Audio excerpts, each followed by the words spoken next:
चलिए आज की क्लास को स्टार्ट करते हैं। हमने प्रीवियस क्लास में हमारा चैप्टर जो चल रहा है वो चल रहा है आपका नंबर सिस्टम,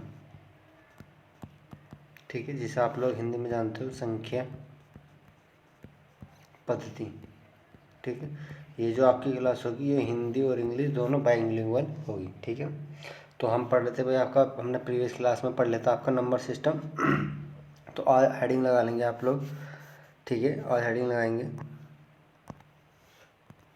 ठीक है, आज हेडिंग लगाएंगे पॉजिटिव नंबर।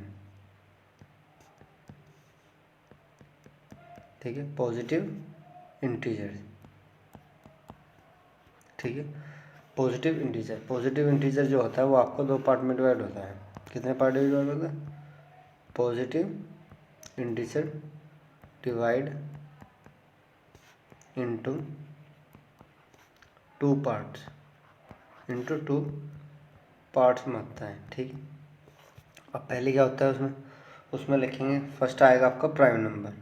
फर्स्ट कितना आएगा? Prime number.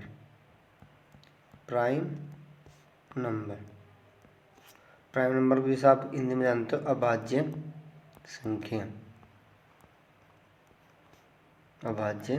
संख्या। इसकी डेफिनेशन में लिखेंगे,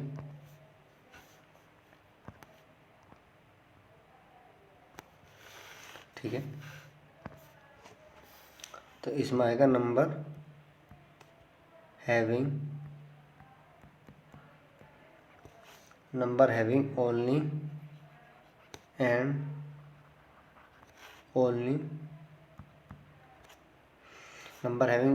ओनली टू फैक्टर्स, यानी टू फैक्टर्स। हिंदी वाले बच्चों के लिए क्या है, इसमें हिंदी वाला आएगा, इसमें को जिस संख्याएं क्या होते हैं आपके यानी number having only on two factors, यानी जिनके कितने हो? दो गुणनखंड हो। कितने हो? दो गुणनखंड। जैसे दो गुणनखंड। प्राइम नंबर यानी अभाज्य संख्या क्या होती है? अभाज्य संख्या वो होती है जिसके क्या हो, इंग्लिश वाले बच्चों के लिए ओनली ऑन कितने हो? टू फैक्टर्स हो। ना तो दो से कम होनी चाहिए, ना दो से ज़्यादा होना चाहिए, सिर्फ कितने होने चाहिए? दो फैक्टर होने चाहिए। वो क्या होता है? आपके प्राइम नंबर होते हैं। जैसे अब आपका आगे टू आ गया, छोटी संख्या ले लें। चाहे फैक्टर का मतलब है कि जो जितने बार आता है। जैसे टू है, टू किसके में आता है? एक वन के टेबल में आता है, और किसके में आता है? टू के टेबल में आता है। तो इसका मतलब है जिसके टेबल में आएगा उसके उतने फैक्टर होंगे। तो एक टू किसके में? वन के टेबल में आता है, और कितने में? टू के में। तो इसके कितने हो गए? दो। तो टू क्या हो गया आपका? अभाज्य संख्या होगी। जैसे अब आपका तीन आ गया, तीन एक के में तो सारे आएंगे, तो तीन के एक के में आएगा तीन, और एक तीन के में, तो ये भी कितनी होगी भाई? आपकी प्राइम नंबर होगी। ठीक है, प्राइम नंबर होगी। अब जैसे अब आपका चार आ गया, चार भाई एक तो वन एक के में आएगा, एक के टेबल में आएगा। एक कितने के में आएगा? दो के टेबल में आएगा। एक कितने के में आएगा? चार के टेबल में आएगा। इतने के में ही आएगा। तो आपको पता लग गया इसके कितने फैक्टर हो रहे हैं? तीन फैक्टर हो रहे हैं। कितने? तीन। तो आपका ये क्या हो गया? प्राइम नंबर ये नहीं है। अभी ये लिखवाया आपको, ये लिखवाया है प्राइम नंबर वे होते हैं जिसके कितने होते हैं? ओनली हैविंग ओनली ऑन कितने होते हैं? सिर्फ दो फैक्टर, यानी दो के टेबल में आए, एक तो वन के में आए और एक खुद के में आए। तो ऐसे आपने देखा भाई चार कितना है? चार एक तो वन के में आ रहा है, दो के में आ रहा है, चार के में आ रहा है। तो ये क्या आपका प्राइम फैक्टर नहीं है। ठीक है, फिर जैसा अब आप एक और एग्जाम्पल लें, जैसा आपने कितने ले भाई? 12 ले लिया। 12 भाई, ये चेंज कर लेते हैं। ठीक है, जैसे 13 ले लिया, 13 नहीं हो जाएगा, ये लेते हैं 15 ले लेते हैं, 15 समझाने के लिए आसान होगा। अब 15 जो है आपका किस के बाद? आप देखोगे भाई वन के में आएगा। ठीक है, और कितने के में आएगा? तीन के में भी आएगा। कितने के में आएगा? और पाँच के में आएगा, और अपना 15 के में आएगा। तो अब देखो इसके कितने फैक्टर हो गए, यानी दो से ज़्यादा हो रहे हैं। कितने हैं? दो से ज़्यादा हैं। अब दो से ज़्यादा है तो इसका क्या हो गया? ये प्राइम नंबर नहीं है। प्राइम नंबर क्या होता है? आपको एक बार और दिखाता हूँ। प्राइम नंबर वे होते हैं जिसके सिर्फ कितने फैक्टर हो? टू फैक्टर हो। हिंदी वाले बच्चे लिए जिसके कितने हो? सिर्फ दो गुणनखंड हो। इसके कितने हो? दो से ज़्यादा हो रहे हैं। ठीक है, उम्मीद करता हूँ आप लोगों को समझ में आ गया हो कि प्राइम नंबर क्या होता है। अब दूसरा लगाएंगे आप कंपोजिट नंबर। सेकंड कितना था आपका? हेडिंग है कंपोजिट नंबर।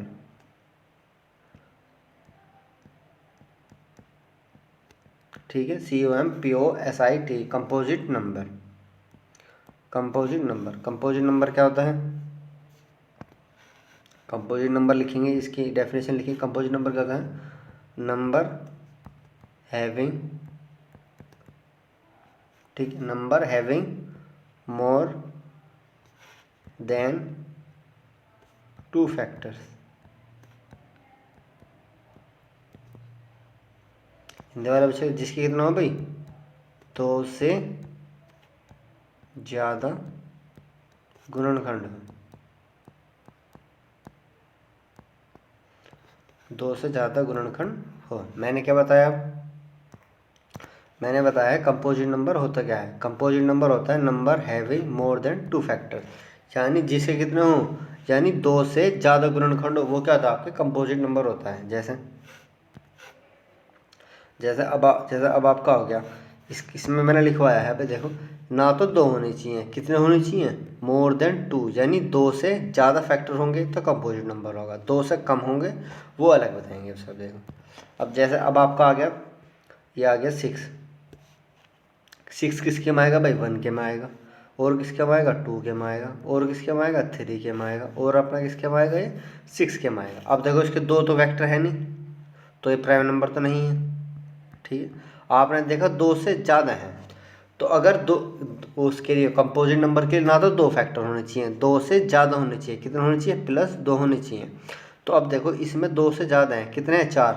उससे मतलब नहीं है 4 हो, 5 हो, 10 हो, 20 हो, 1000 हो, उससे कोई मतलब नहीं है। आपके पास किससे ज़्यादा होने चाहिए? 2 से ज़्यादा फैक्टर होने चाहिए। तो अब देखो इसके फैक्टर कितने हो रहे हैं? 4। तो आपका ये नंबर कौन सा हो गया? कंपोजिट नंबर, ठीक है। प्राइम नंबर कौन सा होगा? जिसके सिर्फ 2 फैक्टर होंगे। कंपोजिट नंबर कितना होगा? जिसके 2 से ज़्यादा फैक्टर होंगे। एक और एग्जांपल लेते हैं। जैसे अब आपका आ गया 8 आ गया, तो 8 कितना आएगा भाई? 1 के में आएगा। और किसके में आएगा? ये 2 के में आएगा, 4 के में आएगा। और किसके में आएगा? ये आपका 8 के में आएगा। तो अब इसके 2 से ज़्यादा गुणनखंड है, तो आपका क्या हो गया? ये कंपोजिट नंबर हो गया, ठीक है। ठीक, अब अगर एग्जाम्पल जैसे आपका ले लेते हैं, ये ले लेते हैं आपका 80 ले लेते हैं। 18 किसके में आएगा? 1 के टेबल में आएगा। 1 के में तो सभी आएंगे, 1 के टेबल में आएगा। और किसके में आएगा? 2 के में आएगा। ये 3 के में आएगा। और ये आपका 6 के में आएगा। और ये किसका आएगा भाई? 9 के में आएगा, ठीक है। और आपका ये लास्ट कितने में होगा? 18 के में आएगा।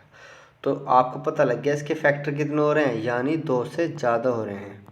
तो आपको पता लग गया 18 क्या है? आपका कंपोजिट नंबर है। एग्जाम में आता है, आपको दे देगा जैसे जैसे आपको एग्जाम्पल दे देगा भाई, जैसे 8 दे देगा भाई, और आपका ये 5 दे देगा, 3 दे देगा, और ये 2 दे देगा। आपसे पूछेगा इसमें से कंपोजिट नंबर कौन सा है। तो आपको इतना पता होना चाहिए कंपोजिट नंबर जो होता है जिसके कितने हो भाई? 2 से ज़्यादा फैक्टर। अब ये आ जाओ 2, तो आपको पता है इसका 1 होगा ये, और 2 के टेबल में आएगा, तो इसके 2 फैक्टर हो रहे हैं 2 से ज़्यादा। 3 भी 1 के में आएगा, 3 के में आएगा। 5 भी 1 के में आएगा, 5 के में आएगा। तो 8 ही एक ऐसा है जिसके कितने 2 से ज़्यादा फैक्टर होंगे भाई। 1 के में भी आएगा, 2 के में भी आएगा, 4 के में भी आएगा, और 8 के में भी आएगा, ठीक है। तो इसके 2 से ज़्यादा फैक्टर है, तो 8 क्या हो गया? आपका कंपोजिट नंबर हो गया।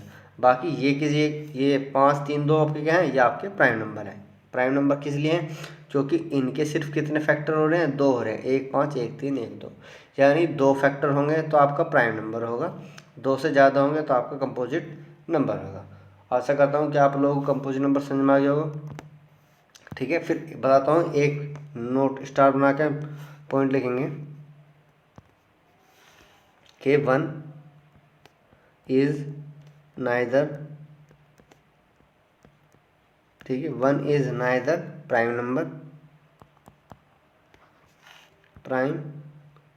नंबर नोर कंपोजिट नंबर, ठीक है। कंपोजिट नंबर मैंने क्या लिखवाया स्टार लगा के? कि मैंने ये लिखवाया 1 is neither prime number NOR composite number, यानी 1 आपका ना तो प्राइम नंबर है और ना ही क्या है? कंपोजिट नंबर है। क्या बताया मैंने? स्टार मार्क के 1 लगाएगा। 1 को मैंने बताया ना तो वो प्राइम नंबर है, ना ही कंपोजिट नंबर है। किस लिए? देखो 1 ना तो प्राइम नंबर होगा आपका, ठीक है, और ना ही आपका क्या होगा? कंपोजिट नंबर होगा, ठीक है। वो कुछ नहीं होगा भाई। प्राइम नंबर के लिए कितने होने चाहिए भाई? आपको प्राइम नंबर के लिए कितने फैक्टर होने चाहिए? तो अब बताओ, 1 सिर्फ एक के टेबल में आएगा, 1 1 जा 1, और किसी के में आता भी नहीं है। वन भाई आप कह रहे हो भाई 1 ना तो प्राइम नंबर होता है ना कंपोजिट नंबर होता है, तो आप बताओ 1 प्राइम नंबर क्यों नहीं होता। भाई 1 प्राइम नंबर के लिए क्या होना चाहिए, 2 फैक्टर होने चाहिए। अब 1 तो सिर्फ एक के टेबल में आता है, किसके में आता है, 1 1 जा 1 बस, और तो किसी में नहीं आता। अब बताओ जिसका एक ही फैक्टर हो रहा है वो उसके 2 से ज़्यादा कैसे हो जाएंगे, तो इसलिए वो आपका कंपोजिट नंबर भी नहीं होता। सबसे पहले बच्चे क्या लगाते हैं, आपसे वो अभाज्य संख्या पूछे तो आप बताते हो 1 3 5, आप ऐसे गाने लगते हो तो आप 1 लगाते हो, तो आपको पता होना चाहिए कि ना 1 तो अभाज्य संख्या नहीं है ना ही भाज्य है। ठीक है, तो 1 क्या है आपका, मैंने बताया अभी क्या है 1 आपका, तो 1 आपका क्या है ना, 1 आपका ना तो प्राइम नंबर है और ना ही आपका है कंपोजिट नंबर है। क्या है, कंपोजिट नंबर है। स्टार मार्क का इसलिए लिखवाया मैंने, एक बार रिवीजन करवा तो आपका। ठीक है, यानी आपका प्राइम नंबर अभाज्य संख्या कितने पार्ट में, वो अभाज्य संख्या क्या होती है जिसके सिर्फ क्या हो 2 गुणनखंड हो, यानी 2 फैक्टर्स हो, वो आपकी अभाज्य संख्या हो। ना तो 2 से ज़्यादा होने चाहिए ना 2 से कम होने चाहिए, सिर्फ कितने होने चाहिए 2, वो हो गया आपकी प्राइम नंबर। ठीक है, कंपोजिट नंबर क्या होगा, जिसके क्या हो आपके 2 से ज़्यादा फैक्टर हो, मोर देन 2 फैक्टर्स, यानी प्लस कितना हो 2 से ज़्यादा फैक्टर हो, ना तो 2 होने चाहिए ना ही 2 से कम होने चाहिए। ठीक है, तो कितने होने चाहिए, 2 से ज़्यादा होने चाहिए, वो आपका कंपोजिट नंबर होता है। ठीक है, आगे चलते हैं। आपको एक ये इंपॉर्टेंट पॉइंट लिखना कि स्मॉलेस्ट आपसे पूछ सकता है, स्मॉलेस्ट प्राइम नंबर। ठीक है, हम सब बच्चे क्या बताते हैं, ठीक है, एक बता देते हैं स्मॉलेस्ट प्राइम नंबर, जबकि स्मॉलेस्ट प्राइम नंबर आपका कितना होता है 2 होता है। बिल्कुल इंपॉर्टेंट नोट है, मैंने क्या बताया स्मॉलेस्ट प्राइम नंबर आपका कितना होता है भाई 2 होता है। ठीक है, एक और निकालेंगे, जैसे ये आपसे पूछ सकता है कुछ चीज़ याद रखना, 1 से लेके 50 तक आपसे पूछेगा 1 से लेके 50 तक कितने प्राइम नंबर होते हैं, तो आपके 15 प्राइम नंबर होते हैं। कितने, 15 प्राइम नंबर। ठीक है, और 50 से लेके आपके 100 तक कितने प्राइम नंबर होते हैं, ये होते हैं आपके 10 प्राइम नंबर। ठीक है, 10 प्राइम नंबर। फिर आपके पूछे 1 से लेके 100 तक, 1 से लेके 100 तक कितने हो जाएंगे आपके प्राइम नंबर, ये हो जाएंगे 25। तो मैंने आपको क्या बताया कि आपको मैंने बताया अभी कि स्मॉलेस्ट प्राइम नंबर याद रखने वाला, स्मॉलेस्ट प्राइम नंबर क्या होगा आपका, सबसे छोटा कितना होता है 2, एक में लगा देना, क्योंकि इस प्राइम नंबर क्या होता है जिसके 2 फैक्टर हो। तो प्राइम नंबर क्या होता है आपके, सबसे छोटा 2 होता है। और आपसे पूछ सकता है कि 1 से 50 तक कितने प्राइम नंबर होते हैं, 15 होते हैं। 50 से 100 तक कितने होते हैं, 10 होते हैं। और 1 से लेकर 100 तक कितने प्राइम नंबर होते हैं आपके, ये होते हैं आपके 25 टोटल। तो ये याद रखने वाली बात है। अब आपको मैं बताता हूँ थोड़ा सा डिविजिबिलिटी रूल पढ़ाते हैं, कितने डिविजिबिलिटी रूल पढ़ाते हैं। चलिए हेडिंग लगाएंगे नहीं, अब डिविजिबिलिटी रूल। ठीक है, डिविजिबिलिटी रूल यानी DI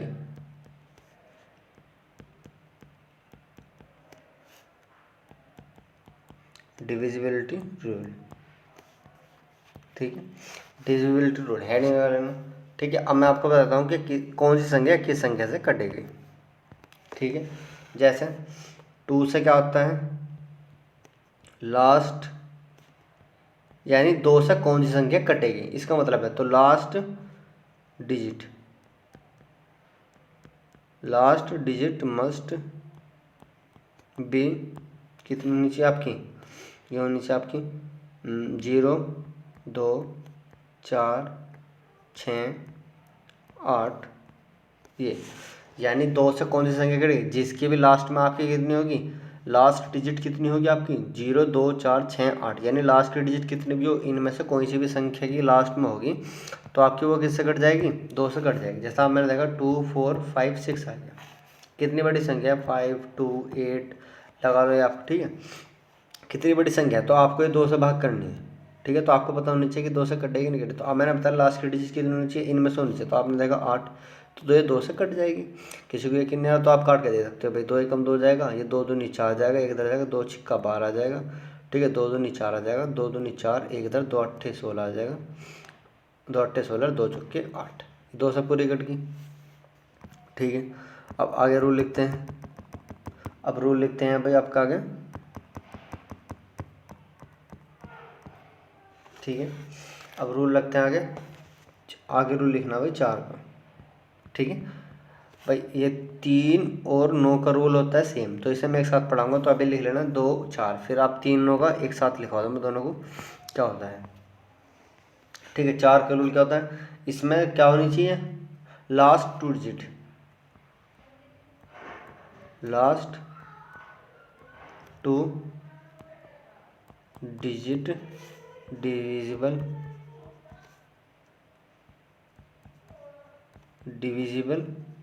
बाय 4, ये होता है इसका। मैंने क्या बताया अभी, मैंने बताया है कि 4 लास्ट, आपको 2 को तो पता लग गया लास्ट में कि लास्ट डिजिट कितनी होनी चाहिए, 0 2 4 6 8 होनी चाहिए। लेकिन 4 का रूल क्या है कि लास्ट की 2 डिजिट किससे डिविजिबल होनी चाहिए, 4 से होनी चाहिए। अगर ऐसा हो रहा है तो वो संख्या 4 से कट जाएगी। जैसे आपको कितनी बड़ी संख्या है, जैसे आगे 2 4 5 6 8 4 8 ये आ गया। अब आपसे अगर 4 से भाग करने को पूछ लिया, आपको पहले देखना 4 से, तो आपको कुछ नहीं करना, आपको क्या करना है, मैंने बताया है क्या करना है, सिर्फ कितने देख ले, डिविजिबल बाय 4, यानी लास्ट की 2 डिजिट, कितनी 2 डिजिट, 2 डिजिट है। तो आप देखो बस इतने सारे को छोड़ दो, सिर्फ ये देखो 48, 48 4 से कट जाता है, हाँ जी कट जाता है, तो ये पूरी संख्या कट जाएगी। अभी 4 एकम 4, तो ये 12 बार कट जाएगा लास्ट की डिजिट। तो आप इसे पूरी काट के देख लो, जैसा पे जाएगा 6 बार चला जाएगा, 6 चौक 24 भाई, 24 बार चला जाएगा, ठीक है। ये 1 बार चला जाएगा, 4 एकम 4, ये इधर जाएगा, फिर एक इधर 4 चौक 16, 4 दूनी 8, 4 एकम 4 और 4 दूनी 8। तो आपका इतनी बार चला गया 61 42, 12 बार ये पूरी संख्या कट जाएगी, ठीक है। एक और एग्जांपल ले लेते हैं जिससे आपको क्लियर हो जाए। जैसे अब आपको आ गया 2 4 5 6 8 2 8 ये आ गया। अब आपको देखना है कि ये 4 से कटेगी या नहीं कटेगी, तो आपको कुछ नहीं करना, सिर्फ लास्ट की 2 डिजिट देखनी। 28 4 से कट जाती है तो ये पूरी संख्या कट जाएगी। जैसे भाई 6 बार चला गया, फिर आपका ये 2 बार चला गया, सॉरी 1 बार जाएगा 4 एकम 4, फिर ये यहाँ 16 बन जाएगा, 4 ये चला जाएगा 4 चौक 16, ये 4 दूनी 8, 4 दूनी 8 आ गया, फिर ये कम है तो ये 0 लगा के फिर ये कितना बन जाएगा 7 चौक 28, ये कट गया आपका 61 42 0 7 बार पूरा कट जाएगा। तो 4 का रूल क्या है मैंने बताया, 4 का रूल के लिए आपको सिर्फ कितनी देखनी है, लास्ट की 2 डिजिट देखनी है। अगर लास्ट की 2 डिजिट कितनी कटे भाई, 4 से कट रही है, तो पूरी संख्या 4 से कट जाएगी, ठीक है। अब लिखते हैं आप आगे, ठीक है। अब देख लेते हैं 3 का, सॉरी 3 का नहीं, ठीक है। अब बताता हूँ 5 का। तो 5 का रूल कितना होना चाहिए, लास्ट डिजिट कितनी होनी चाहिए, 0 और 5, ठीक है। कॉमा लगा बीच में। मैंने क्या बताया अभी, मैंने बताया 5 का रूल क्या होता है, 5 का रूल होता है जिसमें लास्ट डिजिट कितनी हो, लास्ट डिजिट 2 डिजिट नहीं है, सिर्फ डिजिट है, यानी आखिरी संख्या कितनी होनी चाहिए, या तो 0 हो या 5 हो, 0 हो या 5 हो। जैसा आपने ले भाई 6 2 5 6 7 8 0 ये आ गया। अब लास्ट में देखो आपको सिर्फ कितनी है, 0 आ गई, तो ये 5 से कट जाएगी। आप काट देते 5 एकम 5, 5 दूनी 10, 2 इधर चला गया, 5 पंजे 25, 5 एकम 5, एक इधर चला गया ये, ठीक है। 5 से 15, 2 इधर चला गया, 2 इधर गया, 5 पंजे 25, 3 इधर चला गया, 5 छम 30। तो ये देखा आपने कि लास्ट में क्या होनी चाहिए 5 के लिए, या तो 0 होनी चाहिए या 5 होनी चाहिए। जिस भी संख्या के लास्ट में 0 और 5 आ गया, वो संख्या किससे कट जाएगी आपकी, इससे कट जाएगी,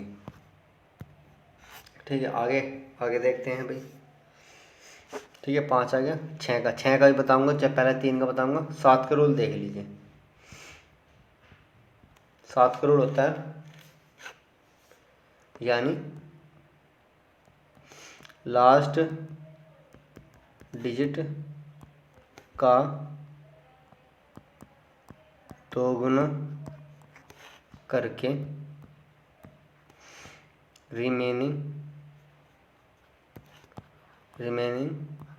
पार्ट से घटाते हैं। क्या लिखा है मैंने लिखा है 7 के लिए क्या, लास्ट के डिजिट का 2 गुना करके फिर रिमेनिंग पार्ट में से घटाते हैं। अगर ऐसे करने पर वो संख्या 7 से घट गई, तो वो पूरी संख्या 7 से कटेगी, अदरवाइज नहीं कटेगी। जैसे एग्जांपल से आप समझोगे, जैसे आपका लिखा है 243, 243 आपसे पूछा है कि 7 से कटेगा या नहीं कटेगा। तो मैंने क्या लिखवाया अभी, मैंने लिखवाया है कि क्या करना है, लास्ट डिजिट का कितना करना है, 2 गुना करना है, और रिमेनिंग पार्ट में से क्या करना है, घटा देना है। तो रिमेनिंग पार्ट में से घटा देना है। तो आप जैसे करोगे भाई, लास्ट डिजिट कितने, 6 हैं, 3 का 2 गुना करोगे 6, कितना हो गया 6। फिर किस में से घटाओगे, रिमेनिंग पार्ट में से। ये तो लिखा हुआ, लास्ट वाली बार का 2 गुना कर दिया 6, फिर क्या करोगे, रिमेनिंग पार्ट में से घटा देते हैं। तो रिमेनिंग पार्ट में था यानी 6, 24 में 6 जाएगा, आप कितना बचेगा भाई, 18। 24 में 6 जाएंगे 18। तो आप देखो भाई 243 को ऐसे पता लग गया 18 7 से कटता है भाई, नहीं कटता। तो इसलिए ये भी संख्या 7 से नहीं कटेगी, चाहे तो आप काट के देख सकते हैं। बस 7 × 21 आ गया, 3 इधर चला गया 33 तो नहीं कटेगा। एक और एग्जांपल ले लेता हूँ, जैसे आपका आ गया 343 आ गया, 343 आ गया। अब लास्ट वाली संख्या को 2 ना करो, आया कितना, 6। अब उसे रिमेनिंग पार्ट में से घटा दो यानी 6, तो आपका इतना आ गया 28। तो 28 7 से कटता है, हाँ जी कटता है। तो 343 भी 7 से कटेगी। एक बार लिखे देखा, एक बार देख लेते हैं। 343 तो 7 से कटोगे, 7 चौक 28 है, 7 चौक 28 आ जाएगा भाई आपका। फिर से कितना आ जाएगा, 63 आ जाएगा। ठीक है, तो ये कितने बार चला जाएगा, 9 बार, 7 9 63 कट जाएगा। ठीक है, तो मैंने के 7 का रूल बताया कि लास्ट वाली का कितना करना है भाई, 2 गुना करना है, और रिमेनिंग पार्ट में से क्या कर देना, उसे घटा देना है। ये होता है 7 का रूल। ठीक है, अब आपको 3 का रूल देखेंगे। 3 और 9 का रूल बिल्कुल सेम है। तो 3 का रूल देखो भाई, 3 का रूल है sum of digit should B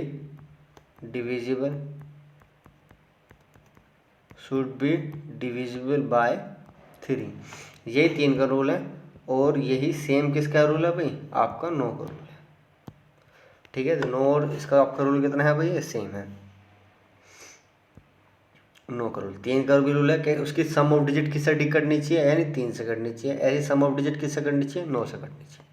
जैसा आपका एग्जांपल कैसा है, जैसे एग्जांपल हो गया आपका 3 4 5 6, इसे बताओ 3 से कटेगी नहीं कटेगी। इसमें लास्ट की डिजिट कुछ नहीं देखनी, सिर्फ आपको क्या करना है, सम ऑफ डिजिट करना है। मैंने क्या कहा कि सम ऑफ डिजिट करना है, यानी जितनी संख्या लिखी है उनका सम करना है, और उनका सम किससे करना चाहिए, 3 से करना चाहिए। तो ये आ गया। या तो आप ऐसे देख सकते हो भाई, आपने क्या करा, देखो मैं बताता हूँ भाई, 3 कट जाएगा भाई, 3 3 से कट जाएगा, हाँ जी कट जाएगा, इसे हटा दो। 6 कट जाएगा, ये भी कट जाएगा। और 5 4 4 9, 9 3 से कटता है, हाँ जी कटता है। ठीक है, तो ये पूरी संख्या कितनी होगी आपकी, 3 से कट जाएगी। एक बार देख लेते हैं अभी, सही बताया नहीं बताया। यानी भाई 3 एकम 3 जाएगा, 3 एकम 3, एक इधर चला गया, 3 5 15, 3 दूनी 6। इसमें लास्ट की डिजिट नहीं देखेगी, सिर्फ सम करना है। जैसे एक और एग्जांपल देख लेते हैं, जैसा आपका आ गया 2 4 5 6 8 आ गया, डिवाइड बाई 3। अब आपसे पूछ ले 3 से कटेगा या नहीं कटेगा, तो आप क्या करो, ठीक है, तो हमने देखा क्या भाई, इसमें भाई देखो 3 6 से कट जाता है, इसे हटा दो। ठीक है, और आप कितना कट जाएगा, 4 और 2 6 कट जाएगा, इसे हटा दो। तो अब इन्हें जोड़ लो, कितना आ गया भाई। आप अलग अलग कर भाई, आप अलग अलग भी हटा सकते हो, आप सेम करके भी उसे हटा सकते हो। और 8 और 5 कितना हो जाएगा आपका, 13 हो जाएगा। 8 और 5 कितना आ जाएगा, 13। अब 13 तो 3 से कटता नहीं, तो इसका मतलब है ये पूरी संख्या नहीं कटेगी। एक बार और समझा देता हूँ, आपसे पूछा 2 4 5 6 8 3 से कटेगी या नहीं कटेगी, तो आप क्या करना है, सिर्फ सम करना है। भाई मैंने कहा 4 और 6, 6 3 से कट जाता है, तो 3 से हटा दो, आगे तक में जोड़ कर रखो। 6 आ गया, 6 हटा दिया। 8 और 5 कितना आ गया, 13, 13 3 से नहीं कटता, तो ये संख्या पूरी नहीं कटेगी। ठीक है, देख लेते हैं एक बार, इसे कटेगी या नहीं कटेगी। ठीक है, 3 से कटोगे इसे, 3 में आएगा 8 3 24 जाएगा, 8 3 24 चला गया। ठीक है, अब ये 3 एकम 3 जाएगा, 2 इधर चला गया। ठीक है, 8 3 24 जाएगा, 2 इधर जाएगा, 28, 28 से नहीं कटता, 9 3 27 कटता है। तो आपने देखा है 3 से नहीं कटा है। तो मैंने क्या बताया, सम ऑफ डिजिट करना है। अब अगर सम ऑफ डिजिट 3 से कट गई, तो वो संख्या 3 से कटेगी। ऐसे ही 9 का रूल है। जैसे 9 का रूल कितना आ गया, 9 2 5 9 8 8 आ गया। तो अब आपसे पूछ रहा है कि ये संख्या 9 से कटेगी या नहीं कटेगी, तो सम ऑफ डिजिट ही करना है, बाकी कुछ नहीं करना आपको। भाई आपने देखा भाई 9 9 से कट के हटा दो, 9 9 से कट के हटा दो, ठीक है। और आप इन्हें मतलब जोड़ सकते हो भाई, 5 और 2 कितना हो गया 7, 7 ये कितना हो गया 7 और 8 कितना हो गया आपका 15, 15 और 8 कितना हो गया, तो 15 और 8 कितना हो गया 23 आ गया। तो 23 9 से कटता है जी, नहीं कटता। तो इसका मतलब ये पूरी संख्या 9 से नहीं कटेगी। तो आप क्या करें, इसे काट के देख लेना कितने 9 2 5 9 8 8, चाहे तो आप काट के देख सकते हैं भाई। 9 एकम 9 बन गया, ठीक है। 9 9 दूनी 18 आ गया, 18 5 2 7 यहाँ आ गया 7। तो 79 किससे कटेगा ये 9 से, 9 8 72 आएगा भाई, 72, ठीक है। फिर 7 इधर चला गया 78, फिर 72 जाएगा, फिर 6 इधर आ गया। अब 9 से 68 तो कटता नहीं, तो ये पूरी संख्या 9 से नहीं कटेगी। तो एक और एग्जांपल लेते हैं, जैसा आपका क्या भाई 5 4 2 3 3, ये आपसे पूछ रहे हैं 9 से कटेगी या नहीं कटेगी। तो आप इनका सम कर लो भाई, 5 और 4 9, तो इसे हटा दो दोनों को, ठीक है। 3 और 3 6, 6 7 8, ये भी मतलब 8 पे हटा, तो ये भी संख्या 9 से नहीं कटेगी, ठीक है। एक और एग्जांपल ले लेते हैं, जैसा आ गया 5 6 5 6 5, ये आ गया आपका 5 6 5 2। अब आपसे पूछा है कि ये उससे कटेगी नहीं कटेगी, आगे भी आप लगा सकते हो भाई, जैसा आपने लगाना 6 लगा लिया 3 लगा लिया, कितनी बढ़ा लो, बस आपको सम ऑफ डिजिट करना है। तो मुझे पता है 9 से कटेगी नहीं कटेगी, उसे कर लेते हैं भाई। 6 और 3 9, इसे हटा दो, 9 बन गया पूरा भाई, ठीक है। और आपका 6 5 और 5 10, 10 हो गया 10, और 6 7 और 18, यानी 6 5 11, 11 और 5 आप कैसे भी जोड़ सकते हो, 6 5 11, 11 और 5 16, 16 और 2 17 18, तो 18 कट जाएगा, तो ये 18 9 से कट जाएगा, तो पूरी संख्या 9 से कट जाएगी। देख लेते हैं एक बार, जैसा आपका आ गया भाई कितना आ गया, ठीक है। 9 6 से कितना आ गया 54 हो गया, 2 इधर चला गया भाई, 9 दूनी 18, 7 इधर आ गया, 9 8 72 आ गया। अब 6 आ गया, 0 उतार लो, 9 6, ये आपका 7 बार चलेगा, 9 7 63। तो मैंने क्या बताया कि आपको पूरी संख्या को जोड़ना है, और आपको ये देखना है कि वो संख्या 3 और 9 से कटने के लिए एक ही रूल है कि वो संख्या आपको सम ऑफ डिजिट चेक करना है कि वो 9 से कटेगी या नहीं कटेगी, ठीक है। तो आज की वीडियो को इतने रखते हैं भाई, ठीक है। और मिलते हैं भाई आप लोगों से कल इतने ही उत्साह और उमंग के साथ। तब तक के लिए सी यू गुड बाय। अगर आपको कुछ भी डाउट वगैरह हो तो आप कमेंट सेक्शन में पूछ सकते हैं, ठीक है।